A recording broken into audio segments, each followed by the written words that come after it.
Assalamualaikum warahmatullahi wabarakatuh. Kami dari kelompok satu akan memaparkan hasil dari percobaan kami mengenai pengaruh pemberian pupuk rumput laut Sargassum sp terhadap laju pertumbuhan tanaman kangkung. Sebelum itu saya akan memperkenalkan anggota dari kelompok satu. Yang pertama ada Ika Trianti, saya sendiri Devri, lalu ada Regi Asifa, Sandre, dan terakhir ada Erika Dinda Pratiwi.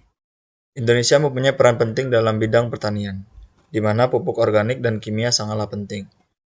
Namun, penggunaan pupuk kimia dapat menimbulkan permasalahan lingkungan seperti pencemaran tanah dan air, berkurangnya kesuburan alami tanah, dan ketergantungan berlebihan terhadap bahan kimia yang dapat berdampak buruk bagi kesehatan manusia. Pupuk organik yang terbuat dari bahan organik lebih ramah lingkungan karena bersifat biodegradable dan dapat memperbaiki sifat fisik, kimia, dan biologi tanah. Sargassum sp, salah satu jenis rumput laut yang mengandung mineral dan unsur hara penting bagi pertumbuhan tanaman, merupakan alternatif pupuk organik yang menjanjikan dan juga dapat menjaga kelembaban tanah.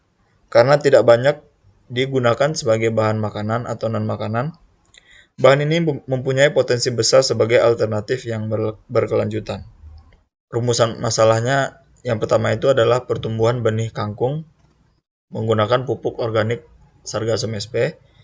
Yang kedua adalah membandingkan pertumbuhan tanaman kangkung dengan pupuk organik Sargassum sp dan jenis pupuk lainnya. Tujuan penelitiannya di mana menganalisis pertumbuhan kangkung dengan pupuk organik Sargassum sp dan juga membandingkan pertumbuhan kangkung dengan dan tanpa pupuk organik Sargassum sp. Penelitian ini dilakukan pada bulan November tahun 2023, yang dimana pengambilan sampel dilakukan pada perairan Tanjung Siambang yang terletak di Dompa. Lebih tepatnya dapat dilihat pada peta berikut, dan akan dilakukan penelitian lebih lanjut di Laboratorium Marine Science, yang dimana itu terdapat di Fakultas Ilmu Kelautan dan Perikanan Senggarang, Universitas Maritim Raja Ali Haji. Baiklah, untuk alat dan bahan yang digunakan, yang pertama ada polybag sebagai media tanam, lalu ada toples 1 liter sebagai membuat media pupuk, lalu ada sekop untuk pengerukan tanah hitam sebagai media tanam, lalu ada plastik sampel untuk menyimpan sampel, lalu ada sargasum sebagai bahan baku rumput laut yaitu perlakuan 1, lalu ada kubis sebagai bahan isolat asam laktat dan juga garam, lalu ada benih kangkung sebagai tanaman uji penelitian, lalu ada limbah ikan sebagai bahan baku pupuk organik perlakuan kedua, lalu ada pupuk kimia yaitu sebagai bahan perlakuan ketiga, lalu ada penggairis untuk mengukur tinggi dari kangkung, lalu ada alat tulis untuk menulis, lalu ada botol untuk menyimpan media pupuk kimia, lalu ada bakteri komersial E4 sebagai bakteri starter pengomposan. Lalu untuk metode yang digunakan dalam penelitian ini adalah metode eksperimental skala laboratorium, yang dimana tahap awal dilakukan adalah survei ekosistem dan pengambilan sampel sargasum di perairan Tanjung Siambang Dompa, lalu dilakukan penelitian deskriptif kualitatif. Ini bertujuan untuk menguji laju pertumbuhan tanaman kangkung dengan 4 perlakuan yang berbeda, yaitu ada pupuk kimia, pupuk rumput laut, yaitu terus juga ada pupuk limbah ikan dan juga tanpa pemberian pupuk.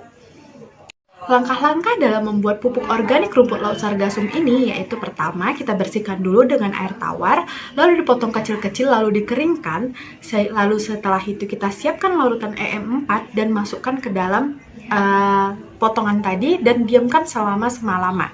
Setelah itu, tuangkan larutan EM4 ke dalam toples berisi 1 kilo potongan sargasum tadi, lalu tuangkan larutannya sehingga mencapai setengah dari toples. Lalu tutup toples dengan rapat, diamkan hingga 15-25 hari dengan tujuan pengomposan. Setelah 15-25 hari, maka pupuk organik sargasum ini bisa digunakan. Membuat pupuk organik limbah ikan, yang mana pupuk organik dari limbah ikan dapat dibuat melalui proses fermentasi asam. Adapun langkah-langkahnya meliputi yaitu yang pertama kita harus menyiapkan kol sebagai isolat asam laktat, menambahkan garam dan air ke dalam kol dan dibiarkan selama 7 hari. Selanjutnya kita mempersiapkan memotong jeruan ikan, yaitu menempatkannya dalam botol dan mencampurnya dengan larutan isolat asam laktat. Selanjutnya kita diamkan selama 15 hari. Setelah didiamkan, maka pupuk organik limbah ikan siap digunakan. Selanjutnya ada prosedur penelitian, yaitu ada beberapa tahap. Yang pertama, persiapan media tanam. Untuk menanam benih kangkung, kami menggunakan polybag berukuran 10 kali 20 cm. Tanah yang di dalam polybag diisi hingga sekitar 18 cm setelah digemburkan agar dapat menyerap pupuk dengan lebih efektif. Yang kedua, yaitu penanaman. Benih kangkung ditanam dalam media yang telah dipersiapkan. Penanaman dilakukan dengan menggali lubang sedalam 5 cm. Masing-masing polybag berisi 5 benih kangkung sebagai tanaman uji. Yang ketiga yaitu pemberian perlakuan. Di dalam eksperimen dilakukan selama 21 hari untuk mempelajari pertumbuhan kangkung dengan 4 perlakuan yang berbeda. Yang pertama yaitu pupuk organik, yaitu pupuk organik sargasum, pupuk kimia, pupuk limbah ikan, dan tanpa pupuk. Setiap perlakuan diberikan sekali seminggu dengan dosis 5 ml. Yang keempat yaitu ada pengamatan, yaitu benih kangkung diamati selama 21 hari dengan 3 kali pengamatan pada hari ke-7, ke-14, dan ke-21. Pertumbuhan tinggi kangkung diukur setiap pengamatan dan dilakukan analisis data untuk melihat laju pertumbuhan pada setiap perlakuan yang berbeda. Yang kelima yaitu adalah masa panen, yang mana setelah tanam selama 21 hari, kangkung dipanen dengan mencabut sampai akarnya. Setelah dipanen, kangkung harus disimpan di tempat yang teduh atau akarnya direndam dalam air dan dibersihkan dari kotoran. Adapun analisis data, yang mana setelah 21 hari pengamatan, selanjutnya dilakukan analisis data untuk melihat laju pertumbuhan tanaman kangkung. Adapun rumus yang digunakan adalah sebagai berikut, yaitu P sama dengan LT atau panjang akhir dikurang LO atau panjang awal per delta T. Ya, delta T yaitu lamanya pengamatan. Nah, berdasarkan pengamatan selama 21 hari terkait dengan bagaimana nih pemberian perlakuan berbeda pada laju pertumbuhan tanaman kangkung, di mana perlakuan tersebut ada yang tanpa pupuk atau tanpa perlakuan, dengan perlakuan pemberian pupuk kimia, perlakuan pemberian pupuk jeroan, dan juga perlakuan pemberian pupuk sargasum SP. Didapati hasil, terdapat 2 grafik yang kami amati. Yang pertama itu adalah terkait dengan grafik pertumbuhan kangkung, ini berkaitan dengan penambahan ketinggian tanaman kangkung selama 21 hari pengamatan. Kemudian juga ada laju pertumbuhan kangkung yang juga diamati selama 21 hari pengamatan.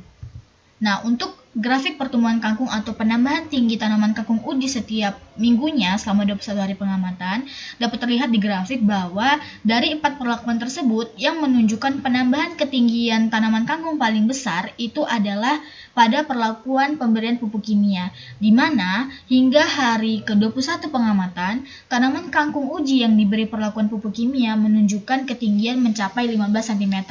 Sedangkan dari 4 perlakuan yang menunjukkan penambahan ketinggian tanaman kangkung paling rendah itu ditunjukkan pada tanaman kangkung yang diberi perlakuan tanpa pupuk. Jadi tidak ada pemberian perlakuan sama sekali. Hingga hari ke-21 hari pengamatan, tinggi tanaman kangkung tersebut hanya mencapai 6,3 cm. Sedangkan untuk pemberian pupuk sargasum SP, setiap minggunya itu mengalami peningkatan, dan peningkatannya itu makin drastis ketika hari ke-14 dan hari ke-21, di mana pada hari terakhir pengamatan tinggi tanaman kangkung yang diberi perlakuan pupuk sargasum itu juga hampir menyamai dari ketinggian tanaman kangkung yang diberi perlakuan pemberian pupuk kimia. Sedangkan untuk pemberian pupuk jeroan ikan juga mengalami penambahan ketinggian di setiap minggunya, tapi tidak terlalu tinggi dibandingkan pada pemberian pupuk sargasum SP. Untuk grafik laju pertumbuhan kangkung selama 21 hari pengamatan dapat dilihat ya bahwa dari keempat perlakuan tersebut, perlakuan yang menunjukkan penambahan atau laju pertumbuhan kangkung yang paling stabil atau selama tiap minggu itu mengalami peningkatan adalah pada perlakuan pemberian pupuk sargasum SP. Di mana setiap minggunya dari mulai hari 0, 7, 14, dan 21, tiap minggu tanaman kangkung yang diberi perlakuan dengan pemberian pupuk sargasum SP itu penambahan atau laju pertumbuhan kangkungnya itu sangat stabil, mengalami peningkatan setiap minggunya. Sedangkan untuk pemberian perlakuan pupuk kimia dan juga tanpa pemberian pupuk itu Untuk pupuk kimia itu di hari 0 dan 7 itu mengalami peningkatan, sangat drastis banget. Tapi dari hari ke-7 ke 14 itu mengalami penurunan. Sedangkan 14 ke 21 mengalami peningkatan tapi tidak signifikan. Begitu. Sedangkan untuk pemberian tanpa pupuk itu juga di minggu pertama sampai minggu kedua hari 0 sampai 7 itu mengalami peningkatan yang cukup tinggi, sedangkan untuk minggu selanjutnya itu dia turun. Begitu juga dengan pemberian pupuk jeroan ikan yang mengalami penurunan dari minggu ketiga atau hari ke-14 sampai ke-21. Jadi pemberian pupuk Sargassum SP itu memberikan atau menunjukkan bahwa laju pertumbuhan kangkungnya itu paling stabil dibanding dengan 3 perlakuan lainnya. Adapun pembahasan dari topik ini bahwa pupuk organik cair dari genus Sargassum sp tidak memberikan pengaruh yang signifikan terhadap laju pertumbuhan kangkung selama pengamatan 21 hari. Karena kangkung kekurangan unsur hara seperti fosfor, kalium, dan juga nitrogen. Pemberian pupuk organik Sargassum ini juga tidak sangat signifikan untuk meningkatkan tinggi tanaman kangkung. Sedangkan pupuk kimia memberikan hasil terbaik namun kurang stabil. Untuk pupuk jeroan ikan memberikan hasil yang berbeda. Jadi dapat disimpulkan bahwa hasil praktikum ini menunjukkan bahwa perlakuan pemberian pupuk kimia memberikan pertumbuhan tertinggi pada kangkung, sedangkan pupuk organik seperti Sargassum sp dan pupuk jeroan ikan menunjukkan penurunan laju pertumbuhan di setiap minggunya. Hal ini mungkin disebabkan oleh kandungan unsur hara yang kurang mencukupi untuk pertumbuhan tanaman kangkung.